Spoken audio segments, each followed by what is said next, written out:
الله الرحمن الرحيم نحمده ونصلي على رسوله الكريم اما بعد۔ گزشتہ کل یہ بات بتائی تھی کہ بھئی اصولی طور پر 4 مالوں کے اندر زکوٰۃ ہے۔ نمبر 1 سونا چاندی جن کا نصاب یعنی جس مقدار پر زکوٰۃ واجب ہوتی ہے وہ کل بتائی گئی۔ دوسرے نمبر پر ہے مال تجارت۔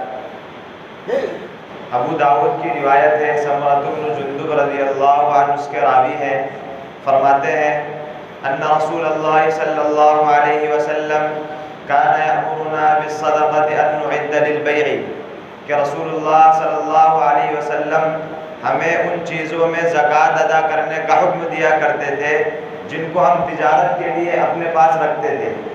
اب سمجھنے کی بات یہ ہے کہ مال تجارت کسے کہتے ہیں اور مال تجارت کا نصاب یعنی مقدار کیا ہے اور اس میں کتنی زکوٰۃ نکالی جائے گی۔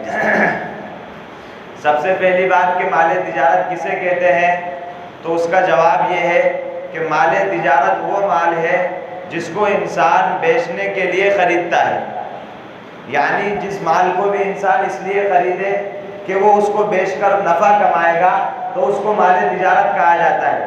لہٰذا اگر کوئی شخص اپنے استعمال کے لیے یا اپنے گھر والوں کے استعمال کے لیے کوئی مکان یا کوئی دکان یا کوئی گاڑی خریدتا ہے تو اس پر زکوٰۃ واجب نہیں ہے، کیونکہ وہ اس کی حاجت اصلیہ کے اندر داخل ہو جاتی ہے اور وہ مال نامی بھی نہیں رہتی ہے، یعنی اس سے کوئی فنڈنگ نہیں ہوتی ہے انسان کی، اس وجہ سے وہ مال نامی نہیں رہتی اور حاجت اصلیہ کے اندر رہتی ہے، کیونکہ وہ اس کی ضرورت کے سامان کے اندر آ جاتی ہے۔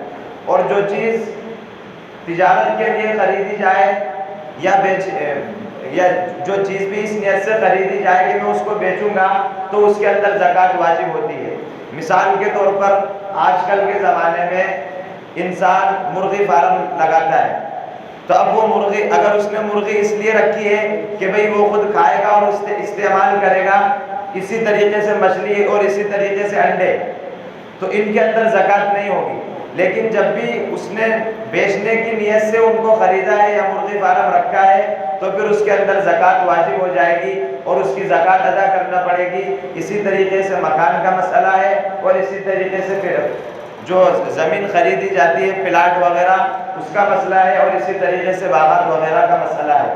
لیکن یاد رہے کہ جب باغات یا زمین اس نیت سے خریدی جائے گی تو اس کی پیداوار کے اندر زکوٰۃ نکالی جائے گی، نہ کہ زمین کی زکوٰۃ نکالی جائے گی۔ یعنی ہم نے زمین تجارت کے ایک باغ خریدا، اس کی باغ کی ہم فنڈنگ کرتے ہیں یعنی اس کو ہم بیچتے ہیں، تو اب اس باغ کی جو زمین ہے اس کی قیمت لگا کر زکوٰۃ نہیں نکالی جائے گی، بلکہ اس کی جو پیداوار ہے اس پیداوار کی زکوٰۃ نکالی جائے گی۔ دوسری بات یہ ہے کہ مال تجارت کا نصاب کیا ہے؟ نصاب یعنی جس مقدار کو وہ پہنچ جائے تو اس پر زکوٰۃ واجب ہوتی ہے۔ تو مال تجارت کا نصاب بھی وہی ہے جو چاندی کا نصاب ہے، یعنی عربی اوزان کے اعتبار سے 200 درہم اور تولے کے اعتبار سے 52.5 تولہ اور گرام کے اعتبار سے 612 گرام 360 ملی گرام، جس کی قیمت تقریباً 48,000 روپے بنتی ہے۔ یعنی اگر کسی کے پاس اتنا مال تجارت ہے کہ اس کی قیمت 48,000 تک پہنچ جائے تو اس کے اندر زکوٰۃ نکالنا واجب ہے۔ اور اگر بہت ساری چیزیں مل کر یہاں تک پہنچتی ہے، جیسے کل میں نے بتایا تھا کہ بھئی کسی کے پاس چاندی ہے لیکن چاندی نصاب سے کم ہے، 612 گرام 360 ملی گرام سے کم ہے۔ اسی طریقے سے سونا ہے، سونا بھی نصاب سے کم ہے، 87 گرام 418 گرام یا 418 یا 17 ملی گرام سے کم ہے، وہ بھی زکوٰۃ نصاب تک نہیں پہنچ رہا ہے۔ مال تجارت ہے وہ بھی نصاب تک نہیں پہنچ رہا ہے، جانور ہے وہ بھی نصاب تک نہیں پہنچ رہا ہے۔ اسی طریقے تو اب یہ تمام چیزیں نصاب تک نہیں پہنچ رہی ہیں، لیکن اگر ان تمام چیزوں کو ملایا جائے تو جو چاندی کا نصاب ہے یعنی 612 گرام 360 ملی گرام، اگر اس نصاب تک اور اس کی قیمت تک یہ تمام چیزیں پہنچ جائیں گی تو اس کے اندر بھی زکوٰۃ نکالی جائے گی۔ تیسری بات یہ ہے کہ مال تجارت کے اندر زکوٰۃ کتنی نکالی جائے گی تو اسی حساب سے جو چاندی اور سونے کے اندر نکالی جائے گی، یعنی 40 روپے پہ 1 روپیہ اور 100 روپے پر 2.5 روپیہ، اسی اعتبار سے اس کی زکوٰۃ نکالی جائے گی۔ دوسرا میں رسول اللہ صلی اللہ علیہ وسلم کا عمل سمجھنا ہے اشراق تک ہم پہنچے تھے. اب اس کے بعد اشراق کے بعد ایک نماز پڑھی جاتی ہے چاشت، جو کہ تقریباً طلوع آفتاب کے یعنی سورج نکلنے کے 3 یا 4 گھنٹے پہلے، زوال سے پہلے پہلے پڑھی جاتی ہے. اب اس میں سمجھنا یہ ہے، اس میں 2 باتیں سمجھنے کی ہیں. نمبر 1 بات تو ہو گئی بھائی کون سا وقت، اس کا وقت کیا ہے، تو اس کا وقت تقریباً 3-4 گھنٹے زوال سے پہلے اس کو پڑھی جائے گی. دوسری بات یہ ہے کہ کتنی رکعت حدیث سے ثابت ہے، اور تیسری بات یہ ہے کہ اس کی فضیلت کیا ہے. تو جو دوسری بات ہے کہ کتنی رکعت ثابت ہے، تو حدیث کے اندر 2 رکعت، 8 رکعت اور 12 رکعت، 3 اس کی ثابت ہے، یعنی کم سے کم 3 رکعت ثابت ہے، 2 رکعت ثابت ہے. بخاری شریف کی روایت ہے، حضرت ابو ہریرہ رضی اللہ عنہ اس کے راوی ہیں، فرماتے ہیں اوصانی خلیلی بثلاث لا ادعهن حتى اموت، کہ میرے خلیل یعنی رسول اللہ صلی اللہ علیہ وسلم نے مجھے 3 نصیحتیں کی ہیں، میں ان کو نہیں چھوڑوں گا، اور میں ان کو نہیں چھوڑوں گا یہاں تک کہ مجھے موت آ جائے گی. اور وہ 3 نصیحتیں کیا ہیں؟ صوم 3 ایام من کل شہر، ہر مہینے میں 3 روزے رکھنا. نمبر 2 ورکعتي الضحى، چاشت کی 2 رکعت نماز. اور نمبر 3 ونوم علی وتر، سونے سے پہلے پہلے وتر پڑھنا. تو اس حدیث کے اندر چاشت کی 2 رکعت ثابت ہے. رسول اللہ صلی اللہ علیہ وسلم نے حضرت ابو ہریرہ رضی اللہ عنہ کو وصیت کی تھی کہ بھئی 3 چیزوں کی وصیت کی، اس میں سے 2 رکعت کم سے کم چاشت کی نماز ہے. تو 2 رکعت یہاں سے ثابت ہے. سیاہ 6 نہیں بلکہ ابو داؤد کے علاوہ 5 کتابوں کی حدیث ہے، بخاری، مسلم، ترمذی، نسائی، ابن ماجہ. اور ام ہانی بنت ابی طالب، حضرت علی رضی اللہ عنہ کی بہن، ان کی یہ روایت ہے.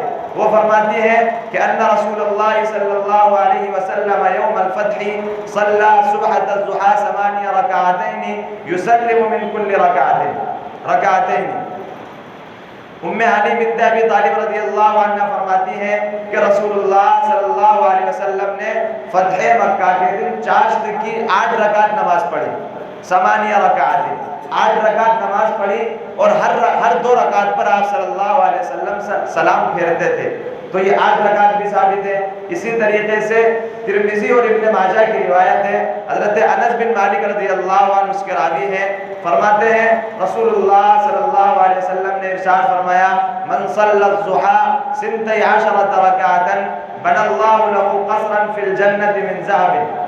رسول اللہ صلی اللہ علیہ وسلم نے ارشاد فرمایا کہ جو شخص بھی چاشت کی 12 رکعت نماز پڑھے تو اللہ تبارک و تعالیٰ اس کے لیے جنت کے اندر ایک سونے کا محل بناتے ہیں. تو یہ 12 رکعت بھی ثابت ہے، اور اسی حدیث سے اس کی فضیلت بھی ثابت ہو گئی کہ اللہ تبارک و تعالیٰ اس کے لیے جنت کے اندر ایک سونے کا محل بناتے ہیں. تو چاشت کی رکعت کا وقت تقریباً 3 گھنٹے بعد ہے، زوال سے پہلے پہلے، اور 2 رکعت کم سے کم، زیادہ سے زیادہ 12 رکعت، درمیانی رکعت 8 ہے. رسول اللہ صلی اللہ علیہ وسلم سے 8 رکعت پڑھنا ثابت ہے، اور 12 کی بھی روایت ہے. اوسط اور افضل یہ ہے کہ 8 رکعت انسان کو پڑھ لینا چاہیے، کم سے کم 2 رکعت تو پڑھ ہی لے، اور اس طریقے سے پڑھے جس طریقے سے حضرت ابو ہریرہ نے فرمایا کہ میں نے ساری زندگی موت تک ان 2 رکعتوں کو نہیں چھوڑا. اور تیسری بات یہ ہے کہ کم سے کم 12 رکعت پڑھے اگر زیادہ وقت ہو تو، اور اس کی فضیلت بھی سامنے آ گئی.